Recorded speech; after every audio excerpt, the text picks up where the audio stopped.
The air in Aurelia, the city's most formidable bastion of old-world dining, wasn't merely quiet. It was the dead, pressurized silence that precedes a detonation. At the Sanctum Sanctorum, a private table veiled by velvet curtains, tech billionaire Julian Croft vibrated with a rage so potent it seemed to warp the very light from the crystal chandelier above. He was about to commit $150 million to a single piece of canvas, a transaction that would cement his legacy among the cultural elite. But his own team of experts was being systematically dismantled, leaving him exposed and looking like a fool. The deal was collapsing, and with it, his reputation. Then, from the periphery, a waitress, a ghost in a black uniform who had been refilling his water all night, took a single, deliberate step forward, shattering the suffocating tension with a voice as quiet as it was clear, and changed everything. Aurelia was not a restaurant, it was a dynasty. It served patrons whose last names were etched onto university libraries and museum wings. Its walls were clad in aged oak that had absorbed a century of whispered conspiracies, its floors blanketed in Persian rugs that had felt the tread of presidents and kings. The air carried the scent of beeswax, old leather, and the ghost of vintage Bordeaux. Tonight, that hallowed atmosphere was poisoned by the palpable humiliation of one man, Julian Croft. Croft was a titan of the digital age, a man who had built an empire from algorithms and binary code. He had a mind like a superconductor and the social grace of a cornered badger. His face, usually set in an expression of bored impatience, was now a thunderous mask of fury. His dark hair, usually artfully disheveled, seemed to crackle with static electricity. He was new money, a fact that grated on him with the insistence of a stone in his shoe, and he was desperately trying to buy the one thing his billions couldn't code: class. The painting was meant to be his coronation. Across the table sat Marcus Thorne, an art dealer with a Savile Row suit and a smile as smooth and predatory as a shark's skin. Flanking him was a mousy art historian who nodded at Thorne's every pronouncement like a bobblehead doll. They were the sellers, and they were winning. Croft's own team, two highly paid art consultants from a prestigious firm, sat in miserable silence. Their names were Davies and Albright, and they looked as though they'd just been informed their pensions had been invested in a fraudulent turnip farm. They had been hired to verify, to protect, to be the shield of Croft's ambition. Instead, they had become his anchors, drowning him in a sea of their own incompetence. The provenance is unconventional, I grant you, Thorne was saying, his voice a purr of condescending reason. He gestured vaguely at the linen-bound portfolio on the table. But that is precisely what makes the cartographer's daughter such a find. A lost Vermeer, hidden away in a Belgian monastery for 3 centuries. It's the stuff of legend. The pigment analysis from the Geneva lab confirms the use of lapis lazuli, consistent with the 17th century Delft school. Davies, the senior consultant, cleared his throat. The craquelure, Marcus. The cracking pattern in the oil paint. It feels a little too uniform. Almost artificially aged. Thorne chuckled, a low, patronizing sound. My dear fellow, are you suggesting the world-renowned artisans at the Dubois Conservation Institute are incapable of distinguishing authentic age from a forgery? Their report is unequivocal. He slid a glossy document across the table. Perhaps you're simply not accustomed to a piece in such a remarkable state of preservation. The insult, subtle and devastating, landed perfectly. He wasn't questioning Davies's expertise. He was questioning his entire frame of reference, implying he was a provincial player, unaccustomed to treasures of this magnitude. Croft's knuckles were white where he gripped the stem of his wine glass. And the underdrawing? He snapped, his voice a low growl. The infrared reflectography showed inconsistencies with Vermeer's known techniques. A sign of genius, Julian, Thorne countered, his smile never wavering. A master experimenting, pushing the boundaries of his form. Are we to penalize him for his innovation? It was a masterful performance.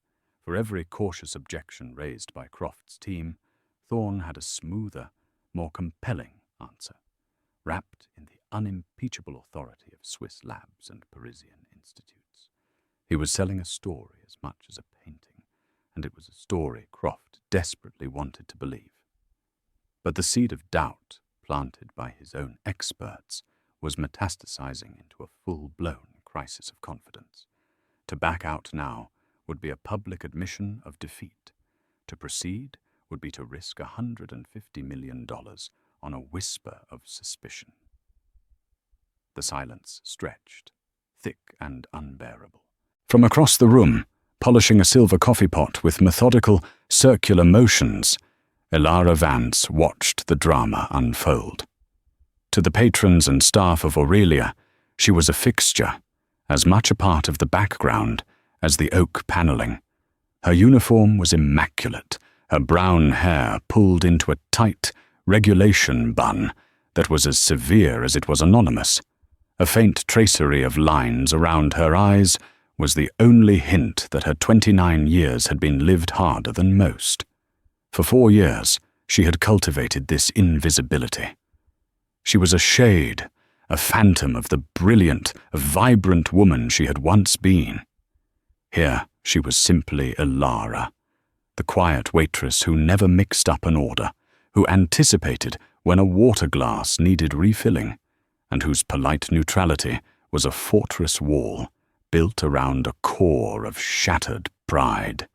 Here no one knew of the scandal that had incinerated her career, turning her name into a cautionary tale whispered in the hallowed halls of the world's greatest museums. Her colleague, a young, aspiring actress named Chloe, sidled up to her, pretending to adjust the creamers. "Look at them," she whispered, her eyes wide with a thrill-seeker's delight. "Croft looks like he's about to launch one of his consultants through a wall.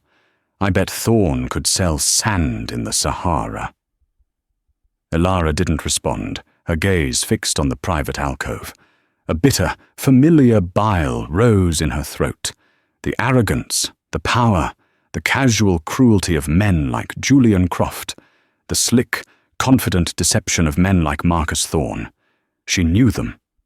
She knew their world. It was a world of beauty and genius, but also one of smoke and mirrors, of forgeries and lies. It was a world that had embraced her, celebrated her, and then, with breathtaking speed, had cast her out.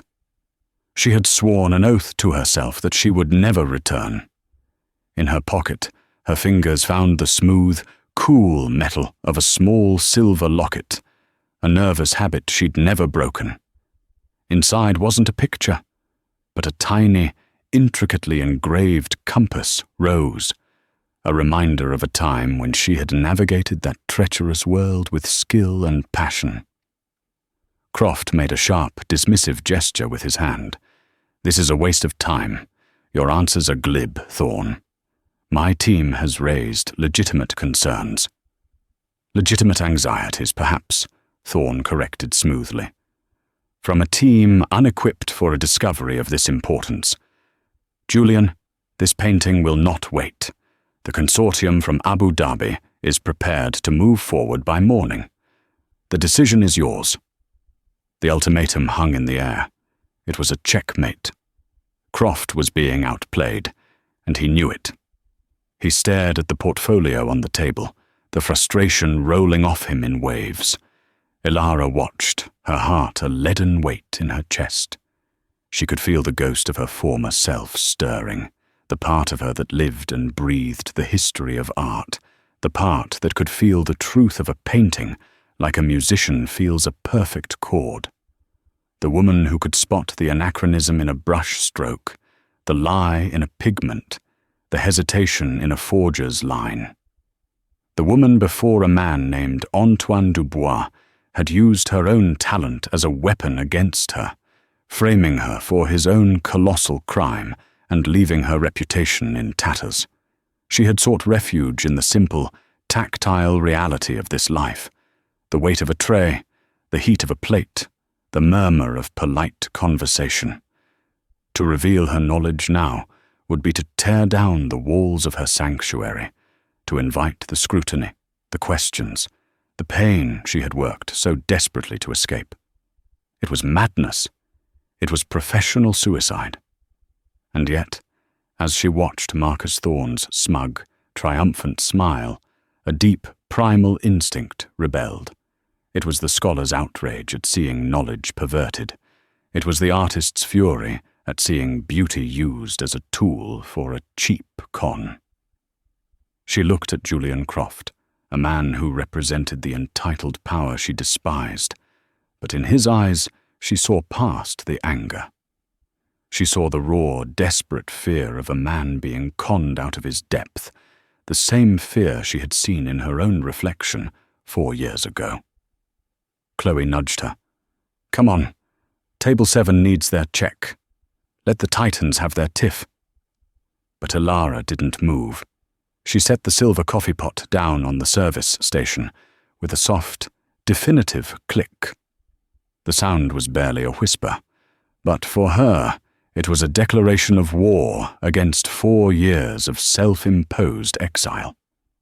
She unclasped her hands, smoothed the front of her apron, a useless, reflexive gesture, and began to walk toward the velvet-curtained alcove.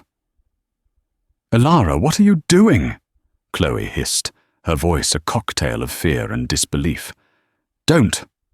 "Seriously, he'll have you fired before you can say, 'Check, please.'"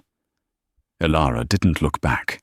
Each step across the sound-swallowing rug was a step out of the shadows and back into the unforgiving light. The consultants, Davies and Albright, saw her approach, their eyes widening in alarm. Marcus Thorne's smooth smile tightened with irritation at the interruption. Her gaze, however, was fixed solely on the formidable man at the head of the table. She stopped a respectful distance away, her hands clasped behind her back, her posture a study in professional deference. Julian Croft looked up, his expression a mask of pure, venomous rage at the intrusion. "What?" he snapped, the single word a whip crack. "I did not ask for anything. Get out." Elara met his furious gaze without flinching. Her own voice, when it came, was quiet, steady, and utterly devoid of fear. "Forgive my interruption, Mr. Croft," she said. "But the Prussian blue pigment on the cartographer's globe, it's magnificent, but it's also impossible." The air around the table didn't just go silent. It seemed to shatter into a million frozen pieces. For a long, stretched moment, nobody breathed. Davies and Albright stared at Elara as if she'd just started speaking in tongues. Marcus Thorne's urbane mask slipped for the barest fraction of a second, revealing a flicker of pure, cold fury before being replaced by amused condescension. Julian Croft's eyes, the color of storm clouds, bored into her. He saw a plain uniform, a face scrubbed clean of makeup, hands that were meticulously clean but not soft. He saw, in essence, a non-entity. A piece of the restaurant's machinery had just spoken out of turn. "The what?" he repeated, his voice dripping with a derision designed to flay her alive. "Did you get lost on your way to the kitchen? What in God's name are you talking about?" "Prussian blue, sir," Elara repeated, her calm unwavering. It was a terrifying calm, the kind that comes when you have already lost everything that matters. "It's a synthetic pigment. It was discovered by accident in Berlin in 1704. Johannes Vermeer died in 1675. A beat of absolute, profound silence. Then Marcus Thorne let out a low, theatrical chuckle. Well, it seems we have an art critic in our midst. An employee of the month, no doubt." He turned to Croft, his expression one of shared masculine amusement over the follies of the help. "Julian, my apologies. The staff here is clearly overworked." He was trying to dismiss her, to turn her into a joke. But Croft wasn't smiling. His gaze remained locked on Ilara, a new, sharp, analytical light dawning in his eyes. The fury was still there, but it was now overlaid with a sliver of grudging curiosity. He was a man who dealt in data, in absolutes, and she had just given him a data point, an unassailable fact that his own expensive team had missed. "How do you know that?" Croft demanded. The question was a scalpel. "I studied art history, sir," she said, choosing the words carefully. It was the truth, but a radically understated version of it. Thorne leaned forward, his voice oozing with false charm. "Oh, a student. Wonderful. A community college course, was it? Or perhaps a documentary you saw on television?" The condescension was a physical force, meant to push her back into her place. Ilara met his gaze directly. "My doctoral thesis was on pigment degradation and chemical anachronisms in 17th century Dutch portraiture, at the Sorbonne." The name of the illustrious university dropped onto the table with the quiet weight of a block of granite. Albright's jaw literally fell open. Davies stared, his face a perfect blank of astonishment. Croft leaned forward, his elbows on the table, the wine glass forgotten. He was no longer looking at a waitress. He was looking at an enigma. "You have a PhD from the Sorbonne in art history?" "Yes, sir. And you are serving sea bass for a living. Explain that." "Now." This was the precipice, the moment her carefully constructed anonymity would be ripped away. The old wound, the source of her 4-year exile, throbbed with a familiar, sickening ache. The smug, triumphant face of Antoine Dubois, her former mentor at the Louvre, flashed in her mind's eye. She chose her words with the precision of a watchmaker. "I left the academic world, sir, for personal reasons." It was a weak deflection, and she knew it. Croft's lip curled into a sardonic sneer. Personal reasons. The great, unmarked cemetery of promising careers. He fell silent, his finger tapping a rapid, silent rhythm on the polished mahogany. His $150 million problem was still a problem, but now it had a bizarre new variable. His own experts were useless. The seller was a silver-tongued predator, and his only potential lifeline was a waitress with a doctorate from the Sorbonne and a past she refused to discuss. He looked at Davies and Albright, at their useless, panicked faces. Then he looked back at Ilara, at her unnerving composure, at the steady, intelligent light in her eyes that didn't belong in this room, not on her side of the social divide. It was the look of someone who was accustomed to pressure, to being the smartest person in the room. Finally, he came to a decision. It was a reckless, insane gamble, but Julian Croft had built his empire on reckless, insane gambles. "Thorne," he said, his voice suddenly cold and decisive, "you mentioned the Geneva lab report. It confirmed lapis lazuli. It did not, I presume, test for and explicitly rule out Prussian blue, did it?" Thorne's smile became a fraction tighter. "That would be a highly unorthodox and unnecessary test for a work of this period." "But it wasn't done," Croft cut in. He turned back to Ilara. "What else?" Ilara took a deep breath. She was in. The door to her past had been thrown open. "The brushwork on the subject's lace collar," she said, her voice gaining strength and authority. "Vermeer used a technique called pointillé, small dots of light to suggest texture.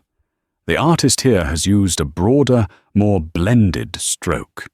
It's a good imitation, but it lacks the master's almost microscopic precision. It's the work of a supremely talented copyist, someone from the 19th century Dutch revivalist school, perhaps. But it is not Vermeer." Every word was a nail being hammered into the coffin of Thorne's deal. He could feel it. His expression had hardened from condescending amusement to a mask of barely concealed rage. "This is preposterous," he snarled, dropping all pretense of charm. "You're going to take the word of a waitress over the combined reports of the finest conservation labs in Europe? Julian, be serious. This is an insult." "Is it?" Croft countered, a dangerous glint in his eye. He gestured towards Alara. "She has provided more specific, actionable intelligence in 2 minutes than my 6-figure consultants have provided in 2 months. She has given me facts. You have given me a story. Right now, I am more inclined to believe her facts than your story." He rose from his chair, a towering figure of absolute power. "The deal is on hold, indefinitely. I will be commissioning my own independent analysis. We will specifically test for Prussian blue. We will perform a microscopic analysis of the brushwork on the collar. We will X-ray the entire canvas for a non-existent underdrawing. Thorn, if you have lied to me, if you have attempted to defraud me, I will not just sue you. I will dismantle your entire gallery, piece by piece, and I will salt the earth where it stood. You have my word." It was not a threat. It was a prophecy. Thorn, his face pale with fury, stood up, gathering his portfolio. "You are making a colossal mistake, Julian, a decision you will regret." He shot Alara a look of pure venom, a look that promised retribution. Then he and his silent historian turned and swept out of the alcove. The silence that descended in their wake was different. It was heavy with questions. Davies and Albright looked at Alara with a mixture of awe and mortal terror. She had shown them up completely, and their careers now hung by a thread. Julian Croft stood there for a long moment, staring at the empty space where Thorn had been. Then he slowly turned his full attention back to Alara. The immediate crisis had been averted, but the central mystery remained. "What is your name?" he asked, his voice low and intense. "Alara Vance, sir." "Well, Miss Vance," Julian Croft said, a strange, predatory gleam in his eyes. "It seems you and I have a great deal to talk about. My consultants are fired. You, on the other hand, you have a choice. You can go back to the kitchen and polish silver for the rest of your shift, or you can sit down, drink a glass of my disgustingly expensive wine, and tell me exactly who you are, what you know, and how a woman with your brain ended up in a place like this." He gestured to the chair Thorn had just vacated. "Your new career begins now, or it ends. Your call." The gravity of the moment settled over Alara. The alcove, once a battleground, now felt like an interrogation room. Davies and Albright, dismissed with a flick of Croft's wrist, scurried away like chastened schoolboys, leaving her alone with the billionaire. The half-empty wine glasses and discarded linen napkins seemed like relics from another lifetime. She was no longer a waitress. She was a person of interest. She sat, her movements stiff and uncertain. The plush velvet of the chair felt alien after years spent on her feet. Croft poured her a glass of the deep red wine without asking, his motions precise and economical. He sat opposite her, not as a diner to a server, but as a player across a chessboard, studying his opponent. "The Sorbonne," he began, his voice devoid of its earlier rage, replaced by a cold, analytical curiosity. "A doctorate on 17th century Dutch masters, that's not a casual interest. That's a life's work. What happened?" The question was a key, turning a lock on a room she had kept sealed for 4 years. She took a sip of the wine, its warmth a small, steadying anchor in the turbulent sea of her memory. "I was a curator," she began, her voice quiet. "At the Clouet Museum, one of the top antiquities institutions in the country. I was a rising star, I suppose. My specialty was authentication. I had a good eye. You have a forensic eye, Croft corrected her. Don't be modest. It's inefficient. What happened at the museum? The story came out in hesitant fragments at first, then in a steadier flow as the long-suppressed memories surfaced. There was a new acquisition, a painting attributed to Jean Fouquet, a 15th-century French master. It was called The Dauphin's Prayer. The museum's senior director, Antoine Dubois, was ecstatic. He had staked his reputation on acquiring it. She paused, swirling the wine in her glass, the dark liquid a mirror to her past. Dubois was my mentor. He taught me everything. He trusted my judgment implicitly.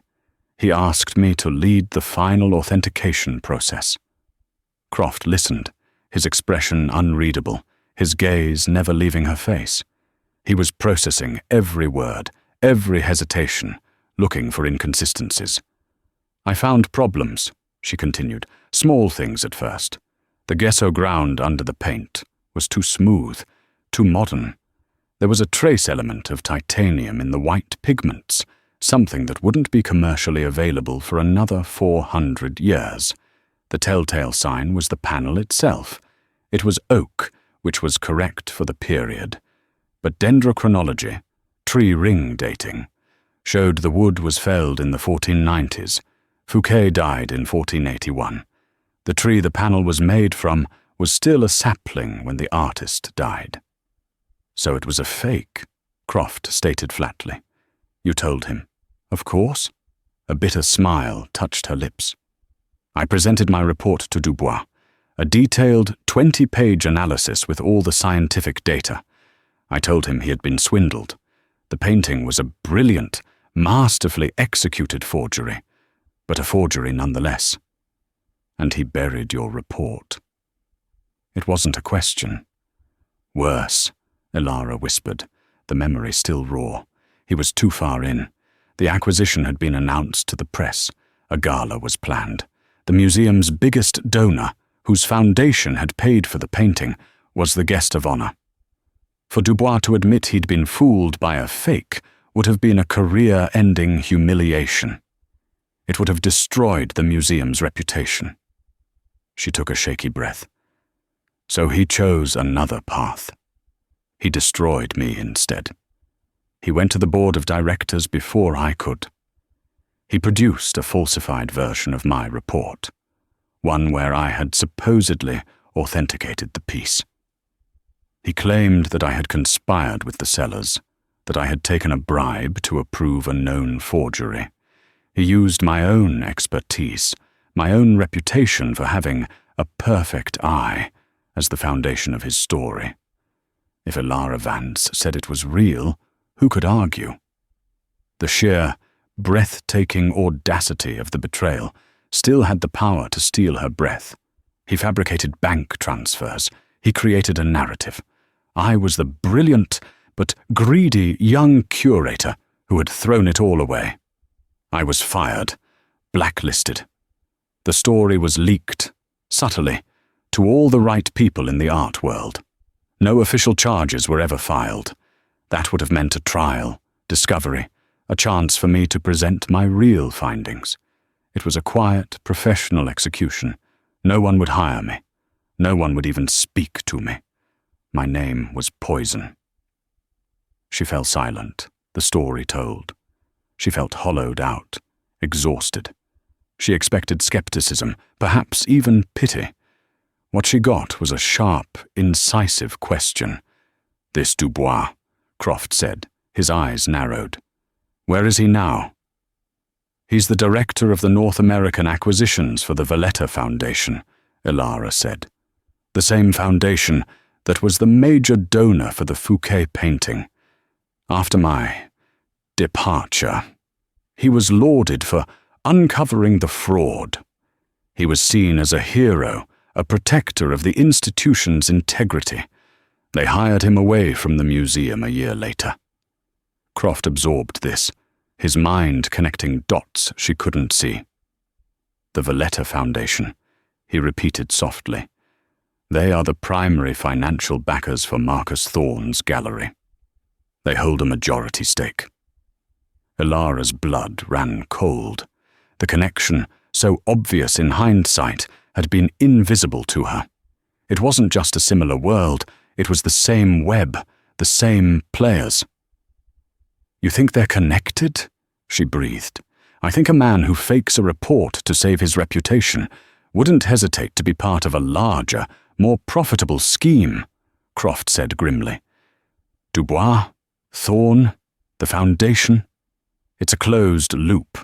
They buy forgeries, get them authenticated by a compromised expert, and then sell them to unsuspecting buyers like me for 100-fold profit. And if anyone gets too close to the truth," he looked at her pointedly, "they find a scapegoat." He fell silent for a moment, a plan beginning to form behind his eyes. The anger he'd felt earlier had been transmuted into something far more dangerous. A cold, focused rage. Julian Croft hated being played for a fool more than anything else in the world, and these people hadn't just tried to play him, they had built an entire enterprise around it. "What happened to your report?" he asked. "The real one." "I have a copy," she said, "on a hard drive, locked in a safe deposit box. It was my only insurance, the only proof I wasn't crazy. But without access to the painting itself, to rerun the tests, it was just my word against his." "Not anymore," Croft said, a predatory smile slowly spreading across his face. It was not a pleasant smile. It was the smile of a shark that had just scented blood in the water. "Thorne made a mistake tonight. He brought his little scheme into my world, and I have the painting. Or rather, I will have it." He pulled out his phone, his thumb moving with blurring speed across the screen. He was no longer just a wealthy collector. He was a predator on the hunt. "I'm going to go through with the purchase," he said, not looking up from his phone. Ilara stared at him, aghast. "What? Why?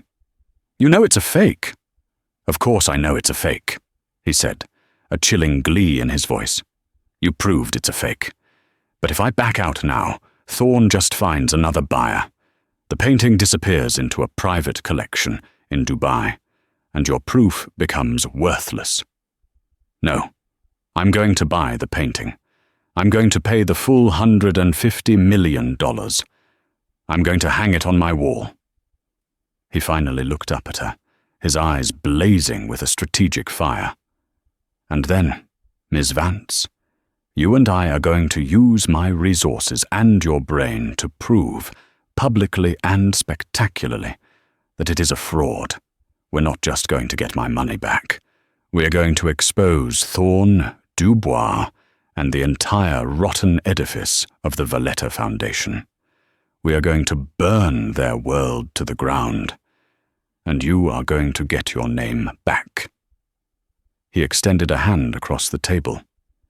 It was not a gesture of kindness, but of alliance. A pact. "I'm creating a new position," he said. "Director of Art Acquisitions and Authentications for Croft Enterprises. The salary is obscene. The resources are unlimited. Your only job is to be my shield, my sword, and my institutional memory. Your first task will be to orchestrate the public destruction of the men who ruined your life." He held her gaze, the offer hanging in the air, electric and terrifying. It was a lifeline, a chance for a resurrection she had never dared to dream of. It was a path back into a world that had nearly destroyed her, but this time she would not be a vulnerable scholar. She would be entering with the armor and arsenal of a billionaire who had just declared war. Tears welled in Ilara's eyes, not of sadness, but of a profound, earth-shaking relief. 4 years of shame, of hiding, of being a ghost, were coalescing into a single point of decision. She looked at Julian Croft's outstretched hand. The waitress was gone. The curator had returned. She took his hand. The grip was firm, decisive, and the start of a formidable partnership. "When do we begin?" she asked, her voice no longer a whisper, but the clear, confident tone of a woman about to reclaim her life. The days that followed were a whirlwind of controlled chaos, orchestrated by the whirlwind that was Julian Croft. The transition from her drab, solitary apartment to the gleaming, minimalist world of Croft Enterprises was jarring. She traded her waitress uniform for tailored suits that Croft's assistant had delivered, her worn paperbacks for a state-of-the-art office with a view that swept across the city skyline. It was disorienting, like stepping out of a cave into the blinding sun. The purchase of The Cartographer's Daughter went through with quiet efficiency. Croft played the part of the proud, slightly chastened buyer perfectly, wiring the $150 million to Thorne's gallery. Thorne, believing he had won, was insufferably smug. He sent a bottle of 1982 Petrus to Croft's office with a condescending note. "To new acquisitions. May they bring you much joy. We'll send it back to him when we serve him the law." The suit was not a garment. It was armor. Croft had it delivered the next morning by a tailor who moved with the silent deference of a priest. It was charcoal grey, woven from a wool so fine it felt like a cool mist against her skin. It fit Alara with a precision that was both unnerving and deeply validating. As she stood before the mirror in the sterile guest suite Croft had assigned her, a space of white marble, brushed steel, and glass overlooking the city's frantic pulse, she saw a stranger. The ghost of the waitress was gone, exorcised. The haunted academic was a faint memory. In their place stood a woman forged in the crucible of Croft's corporate fortress, a figure of sharp lines and sharper purpose. Her new life began not in a gallery, but in a place that felt more like the heart of a starship. It was Croft's private materials science lab, a clean room environment where the air was filtered to an impossible purity, and machines hummed with quiet, expensive power. Here, scientists in white coats, men and women who typically stress-tested alloys for supersonic jets, now deferred to her. Julian Croft, observing from a glass-walled gallery above, watched the transformation. He saw her approach the painting, which sat enthroned on a heavy-duty easel under a bank of spectrographic lights. She didn't touch it, not at first. She simply stood before it, her hands clasped behind her back, her posture unchanged from the restaurant. But her eyes were different. They were not the eyes of a server. They were the instruments of a surgeon performing a bloodless dissection. "We'll start with X-ray fluorescence," she said, her voice echoing slightly in the vast, sterile space. She was speaking to Dr. Aris Thorne, no relation, a fact both men had grimly established, a physicist whose usual work involved mapping the atomic structure of new compounds. "Focus on the globe. I want a full elemental map of the blue pigments. I'm looking for iron." "Iron?" Aris asked, intrigued. "Not cobalt for smalt or the aluminum silicate in lapis." "Lapis will be there," Alara said, a flicker of something, the ghost of a professor, in her tone. The forger was good. He would have used a genuine 17th century pigment base to fool a standard analysis. But a forger's greatest weakness is his greatest strength, his materials. Prussian blue, ferric ferrocyanide, is an iron-based pigment.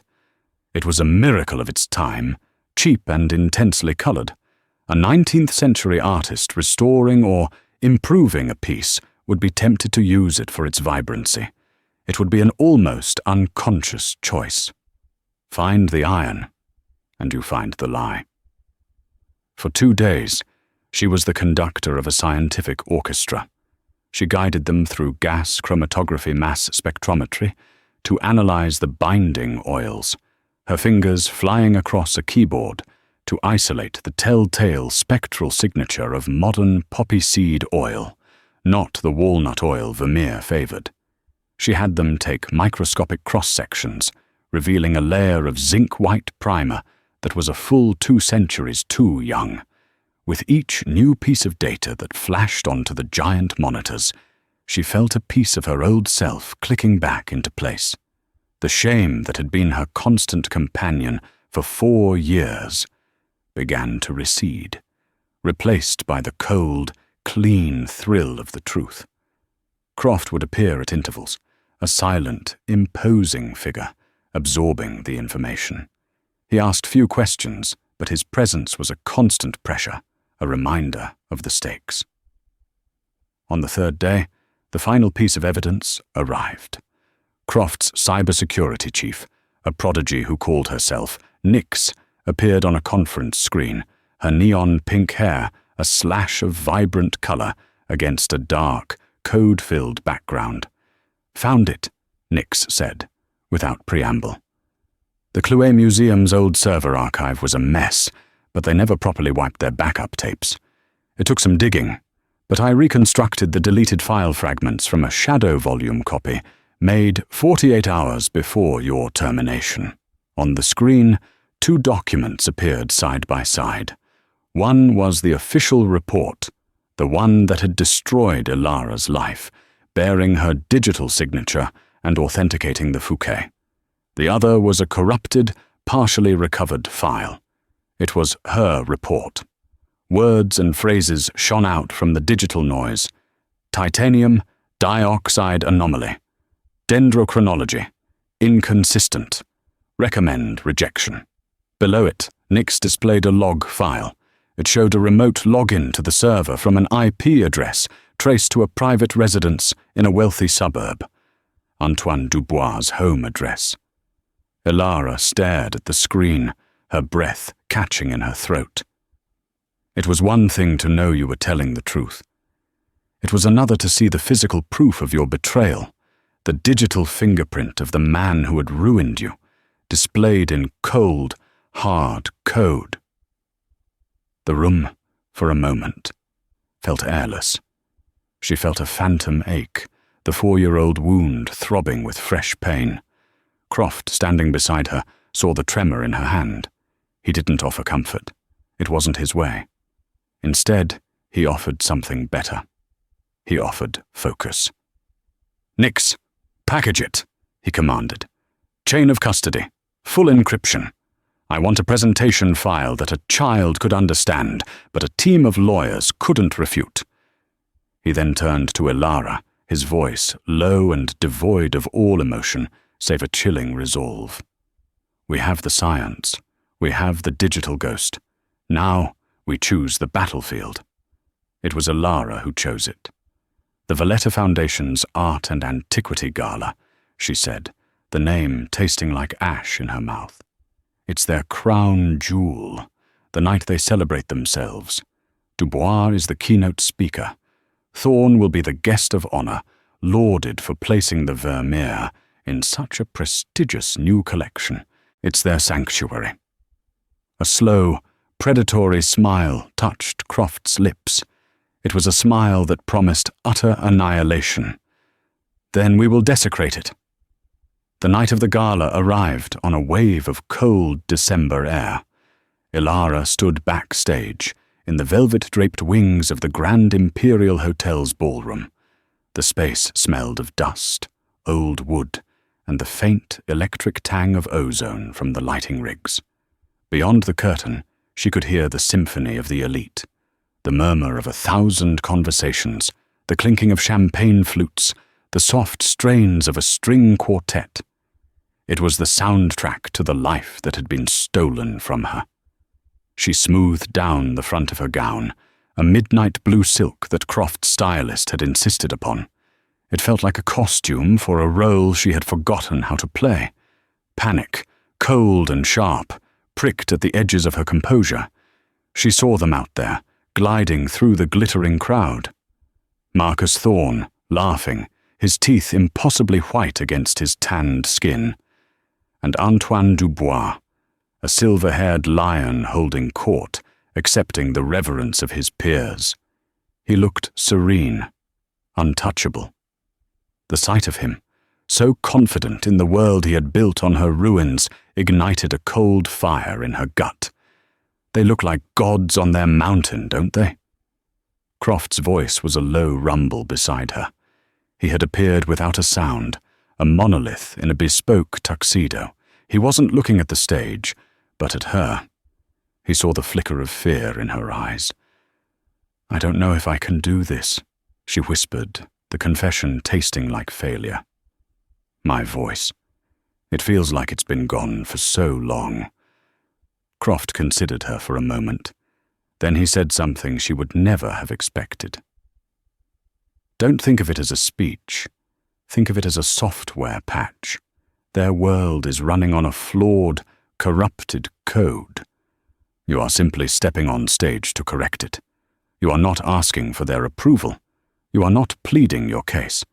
You are announcing an update. It is logical. It is necessary. And it is final." The strange, inhuman metaphor was, somehow, exactly what she needed. It stripped the moment of its terrifying emotional weight and reframed it as a simple, irrefutable process, an execution of code. When the time came, Julian Croft walked to the podium. The applause was warm, enthusiastic.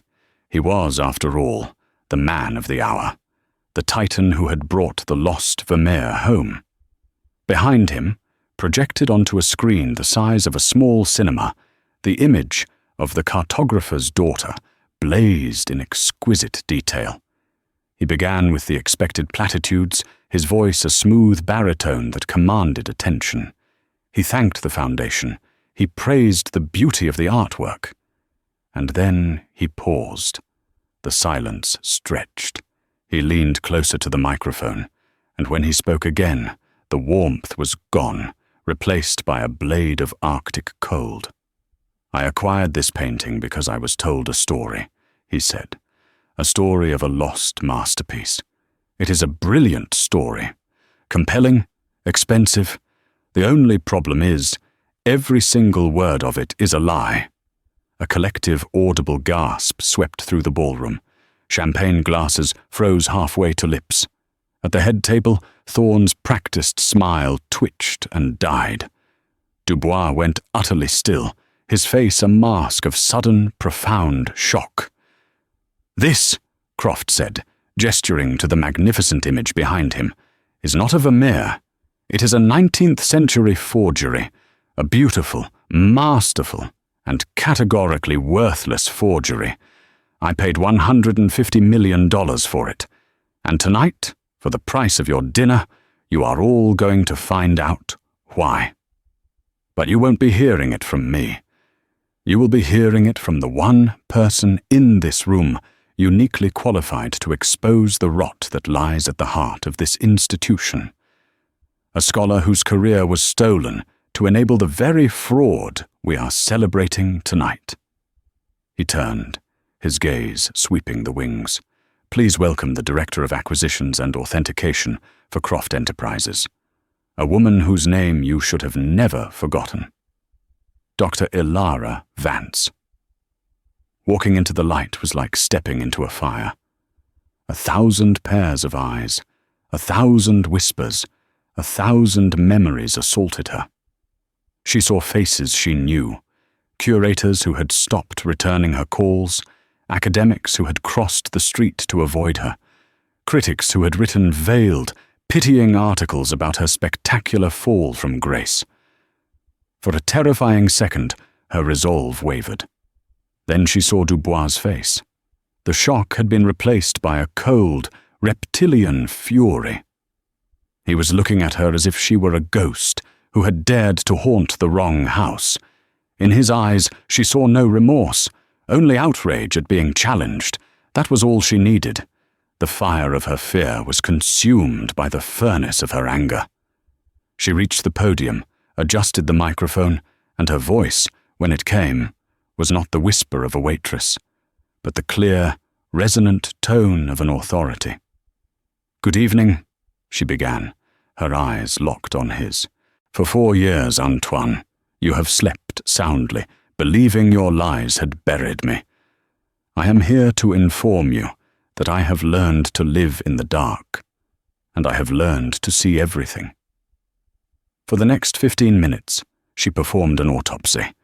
With Croft's bizarre advice echoing in her head, she was flawless. She was not a victim seeking pity. She was an expert delivering a verdict. The massive screen behind her became her ultimate weapon. As she spoke of Prussian blue, a spectral map of the painting appeared, glowing with the damning signature of iron. As she discussed the anachronistic binding oils, the spidery graphs from the mass spectrometer filled the screen. The room was utterly silent, save for her voice and the frantic clicking of reporters' cameras. The atmosphere was no longer festive. It was funereal. She was not merely exposing a forgery. She was pulling apart the entire edifice of trust upon which their world was built. Then, for the finale, she turned her attention fully to Dubois. "A brilliant forger needs a brilliant authenticator to complete the illusion," she said, her voice dropping, becoming more personal, more venomous. "And the most effective lie is one that is wrapped around a core of truth." 4 years ago, Antoine Dubois was faced with a choice. He had championed the acquisition of another forgery, a supposed Jean Fouquet. When I brought him the scientific proof of the fraud, he had to decide: admit his catastrophic error or find a scapegoat. Her gaze swept the room. He chose me. He used my reputation, the one he himself had helped to build, as his shield. He falsified my report, buried the evidence, and created a story of a brilliant but corrupt young curator. It was a masterful deception. She paused. But in the digital age, nothing is ever truly buried. On the screen, Nix's devastating presentation appeared. The side-by-side reports, the IP address, the timestamps, the digital smoking gun, displayed for the entire world to see. "This," Elara announced, her voice ringing with the clarion call of absolute victory, "is the original file. This is the truth. The truth that Mr. Dubois and his partner in this criminal enterprise, Mr. Thorne, tried to destroy. The art world is built on provenance, on a chain of trust that stretches back through the centuries. But that chain is broken when the very people meant to be its guardians become its greatest threat. They are not patrons of the arts. They are common thieves in expensive suits, and their time is over." She stepped back from the podium, her heart hammering not with fear, but with a wild, triumphant joy. The spell was broken. A tsunami of noise erupted in the ballroom. In the chaos, she saw 2 plainclothes police officers who had been posing as hotel security approach the head table. She watched as Marcus Thorne, his face a grotesque mask of disbelief, began to bluster, and as Antoine Dubois, impossibly, sat perfectly still, a man who had become a statue, his entire world having crumbled to dust around him. Hours later, the adrenaline had faded, leaving behind a profound, hollowed-out exhaustion. Elara stood on the balcony of Croft's penthouse, the cold night air a balm on her face. The city below was a glittering circuit board, a universe of tiny, disconnected lights. The gala, the speech, the look on Dubois' face. It all felt like a dream. The war was over. She had won. So why did she feel so empty? The glass door slid open, and Croft stepped out, a heavy crystal tumbler in each hand. He wordlessly passed one to her. It was whiskey. Neat. The fiery liquid was a welcome shock to her system. They stood in silence for a long time, watching the city breathe. "Was it enough?" he asked finally, his voice quiet. "I don't know what enough is anymore," she confessed, staring into a glass. I thought I wanted revenge. I thought I wanted to see him ruined. And he is. They both are. But all I feel is quiet. Revenge is a sugar rush, Croft said, swirling the amber liquid. It's intense, but it fades. What you accomplished tonight wasn't about him. It was about you. You didn't just reclaim your past. You took control of your own narrative. There is a difference. He was right. It wasn't about destroying Antoine Dubois. It was about resurrecting Alara Vance. A few weeks later, the letter arrived. It was embossed with the crest of the Clouet Museum, the paper thick and creamy between her fingers. It was a formal, grovelling apology from the new board of directors. It spoke of righting a terrible wrong, and it ended with an offer to return to the museum, not as a curator, but as its executive director, with full autonomy. It was everything she had ever dreamed of. It was the ultimate vindication. The kingdom restored. She was holding it when Croft entered his vast, minimalist living room, where she now felt strangely at home. He saw the letter in her hand and raised an eyebrow. The prodigal daughter? Summoned home? They want me to be director, she said, her voice flat. She looked from the letter to the panoramic window at the endless, sprawling city. That museum, which had once seemed like the entire world to her, now felt like a beautiful, exquisitely crafted box. "You're not going to take it," he stated. It wasn't a question. "The woman they want to hire doesn't exist anymore," Alara said, a slow, certain smile touching her lips for the first time. She died 4 years ago. Her dream was to preserve the past inside the walls of that building. But I've spent the last month building something new. Something with teeth. Something that hunts in the dark. She placed the letter on the marble coffee table, a relic of a life she no longer wanted. Her past was not a home to return to, it was a foundation to build upon. Thorne and Dubois weren't an anomaly, she continued, looking directly at him, her eyes clear and focused. They were a symptom of a systemic disease. There are hundreds of other forgeries out there, hanging on museum walls and in private vaults, all propped up by lies. We have the technology, the resources, and the will to find them. The work isn't finished. A rare, genuine smile broke across Julian Croft's face. It transformed his severe features, making him look younger, more alive. "Good," he said. "I was hoping you'd say that. I've already acquired a Goya with a very questionable provenance." The waitress who stepped out of the shadows was gone. The curator who sought validation was gone. In their place stood a woman who had walked through the ruins of her life and had chosen not to rebuild what was lost, but to construct something far stronger. She was no longer a victim, nor was she merely a survivor. She was a guardian, a hunter, a corrector of the record. And her masterpiece was just beginning.